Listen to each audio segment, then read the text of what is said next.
Bonjour à tous et bienvenue dans cette nouvelle vidéo.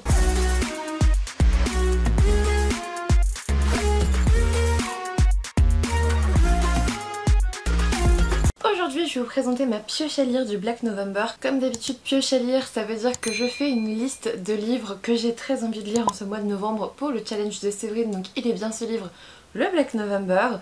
Ça ne veut pas dire du tout que je vais tout lire, juste que je vais piocher dans cette pile à lire, on va dire. J'ai vu que vous étiez de plus en plus nombreux à reprendre ce concept, donc je suis vraiment très contente de l'avoir introduit sur Booktube depuis plusieurs années maintenant. M'en voulez pas, j'ai remis le Started d'Halloween parce qu'on est le 30 octobre au moment où je filme cette vidéo. Normalement je devrais poster cette vidéo le 1er ou le 2 novembre.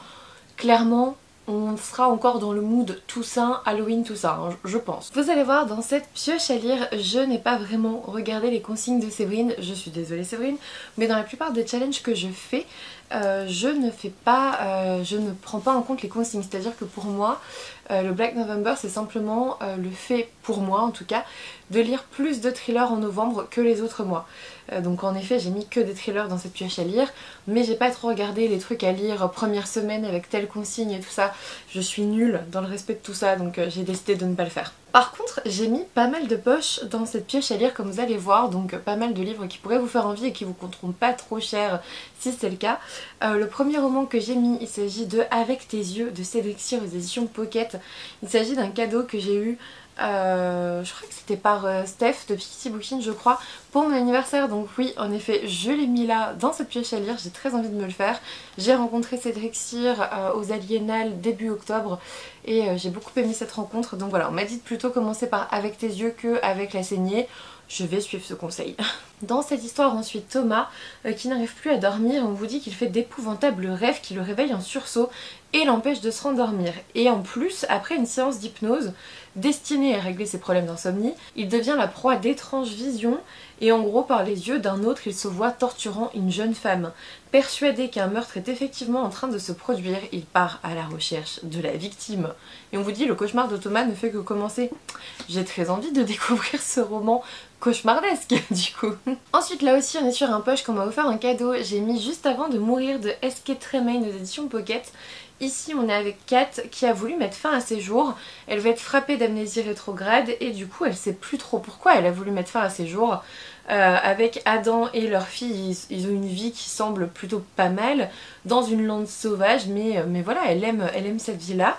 Et on vous dit que son ranger de mari semble de plus en plus hostile et distant depuis son retour à la maison. Sa fille passe de plus en plus de temps à courir les bruyères ou à aligner des cadavres d'oiseaux. Qu'essaye-t-elle de lui dire? Que s'est-il donc passé juste avant de mourir? Je trouve ça beaucoup trop intéressant. J'ai trop hâte de savoir en fait ce qu'il en est. Ça a été un cadeau par Aurélie que je remercie vraiment beaucoup. J'ai hâte de le découvrir. Ensuite j'ai aussi mis Bonne nuit mon ange d'Émile Maulois que j'avais très envie de découvrir rien qu'à sa sortie en grand format. Donc voilà, forcément en poche, on me l'a offert aussi pour mon anniversaire, merci Célène.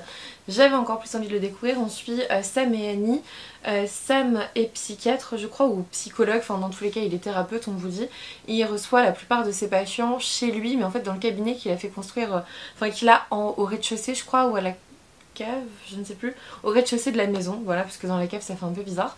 Et Annie va tout entendre par un conduit d'aération il me semble. Et du coup voilà, elle sait globalement tout ce qui se passe lors des séances de son mari, donc voilà, le secret médical est assez partagé hein, de façon non légale, mais voilà, rien que ça m'a attirée et j'ai pas très envie de savoir où on va parce que j'imagine qu'elle va entendre des choses qu'elle n'aurait jamais dû entendre. Qu'est-ce qu'elle va en faire? C'est ça qui est intéressant en fait. Qu'est-ce qu'elle va faire de ces informations? Et est-ce que ces informations sont véridiques? Est-ce qu'elle a bien compris ce qui se passait? Il y a plein de choses comme ça qui peuvent se jouer, j'ai trop envie de le découvrir. Ensuite, j'ai aussi mis un roman qui avait été bien présenté, on va dire, par Séverine, il est bien ce livre. Donc L'Empereur Blanc d'Armel Carbonel aux éditions Le Livre de Poche. Pareil, j'avais résisté à l'appel du grand format et j'ai bien fait parce que depuis il est sorti en poche.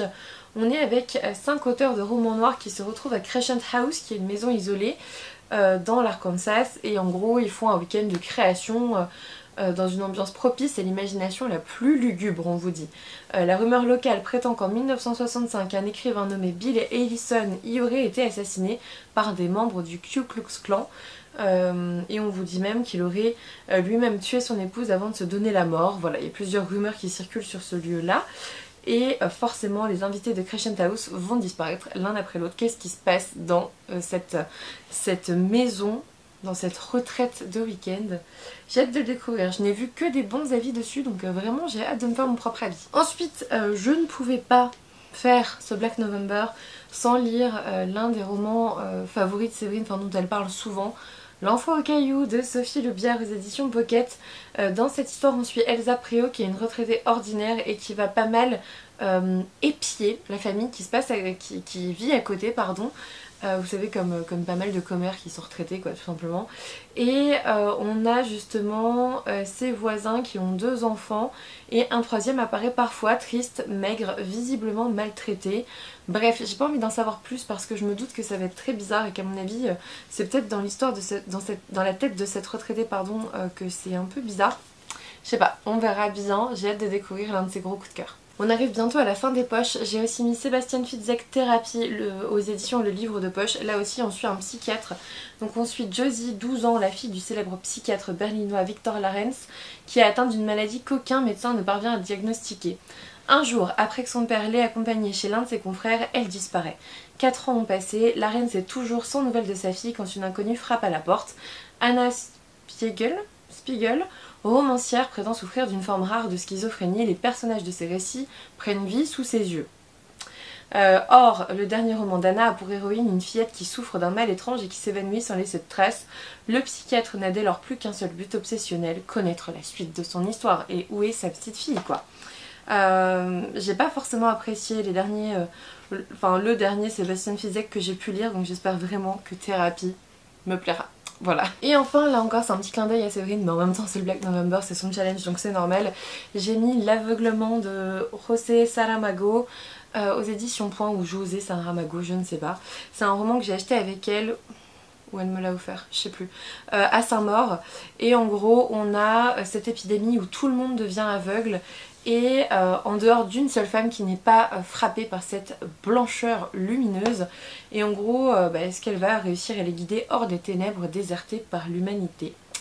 Voilà, ça a l'air super bien, elle m'en a très bien parlé quand on est tombé dessus à Saint-Maur, donc trop hâte. Ensuite, j'ai mis un polar coréen, j'ai mis Par une nuit claire de Kim Mi-sak. Donc on vous dit le premier polar historique coréen, c'est chez Matin Calme, et en fait on vous dit que c'est un roman historique au XVe siècle avec la fille naturelle du préfet de Séoul, une jeune lettrée courageuse et déterminée qui occupe les fonctions de sage-femme et de légiste. Elle va être amenée à enquêter sur une étrange série de meurtres apparemment sans rapport les uns avec les autres. Ce qui est assez cool, c'est qu'au XVe siècle, mettre une femme forte comme ça au sein d'un thriller, d'un polar, c'est une trop bonne idée, surtout en Corée. Voilà, j'ai trop hâte de découvrir un petit peu ce qu'il a dans le ventre. Ensuite, j'ai aussi mis Le Loup des Ardents de Noémie Adenis aux éditions La Bête Noire, enfin chez Robert Laffont. On est en 1561, donc 16e siècle en Sologne, avec l'hiver qui s'abat sur Ardelou. Ardelou, c'est le village dans lequel on va aller. Village dans lequel il y a un mal mystérieux qui va se répandre parmi les habitants. Et en gros, ils vont avoir des hallucinations terrifiantes, ils vont hurler, ils vont avoir l'impression qu'ils brûlent alors qu'ils sont glacés, etc. Et en plus, cette maladie imprime une marque noire sur leur corps. Est-ce que c'est l'œuvre d'un démon? Est-ce que c'est l'œuvre d'un assassin? Ça a l'air trop bien, ça a l'air terrifiant et beaucoup trop bien. Avant-dernier roman, et celui-ci je vais le lire, je pense que je vais le commencer dès demain. Il s'agit de Hidden Pictures de Jason Rekulak aux éditions Brajlon. Je pense que vous en avez déjà entendu parler. Il s'agit de ce roman dans lequel on suit une babysitter qui sort d'une cure de désintoxication, et en gros elle va s'occuper d'un garçon qui dessine un petit lapin, qui dessine des trucs mignons quoi au début, et puis d'un coup il va se mettre à dessiner des trucs bien plus glauques avec, là par exemple il dessine une petite piscine, voilà ça c'est pas mal, et d'un coup voilà il dessine des trucs un peu plus glauques, voilà un petit peu plus difficile. Et ça me faisait trop envie, Séverine en a aussi beaucoup et très bien parlé en fait, donc voilà, j'avais très envie de me le faire pour Halloween. Halloween c'est demain pour moi, je le commence demain. Et enfin, dernier roman de cette pioche à lire pour le Black November, j'ai mis le dernier Donato Carisi, La Maison sans souvenir aux éditions Calmen Lévy. Il s'agit du cadeau d'anniversaire que Séverine m'a fait cette année. Vu que mon anniversaire c'était le 22 octobre, elle vient juste de me l'offrir. On est avec 2 promeneurs qui découvrent une voiture abandonnée dans les bois en Toscane, le pneu arrière crevé et les portières ouvertes. mais on va avoir justement les traces d'une tentative de fuite et les effets personnels d'une mère et de son fils qui sont disparus depuis des mois. Lorsque l'adolescent réapparaît seul dans la vallée de l'enfer, il se déclare l'auteur d'un crime effroyable. J'ai pas envie de continuer, mais en tout cas on reprend avec Pietro Gerber qui est l'hypnotiseur florentin, qui va être appelé à l'aide sur cette enquête. Je crois que ça arrive après la maison des voix. La maison... Oh zut, c'était quoi déjà le titre? La maison des voix, ouais. Est-ce que c'est... la maison sans souvenir, la maison des voix, ça sonne un peu pareil. Est-ce que c'est une suite? J'en sais rien. J'avais lu la maison des voix. C'était pas mal, mais pas non plus transcendant. J'espère beaucoup que j'aimerai la maison sans souvenir. Voilà pour cette pioche à lire du Black November. J'ai très envie de lire des thrillers en ce moment, donc ça tombe bien qu'on arrive en novembre avec ce challenge. Franchement, je suis contente. Comme je vous l'ai dit, je vais commencer Hidden Pictures demain. En plus, vu que j'ai fait ma semaine 7 jours, 7 livres, vous aurez le vlog normalement en fin de semaine. Ça coïncide nickel, donc je suis très contente. J'espère en tout cas que cette vidéo vous a plu, qu'elle a pu vous donner quelques idées de lecture. N'hésitez pas à me mettre un petit pouce bleu pour m'encourager, un commentaire, je vous l'ai dit déjà, même avec un smiley, franchement ça aide beaucoup. Et puis moi je vous dis à bientôt pour une nouvelle vidéo.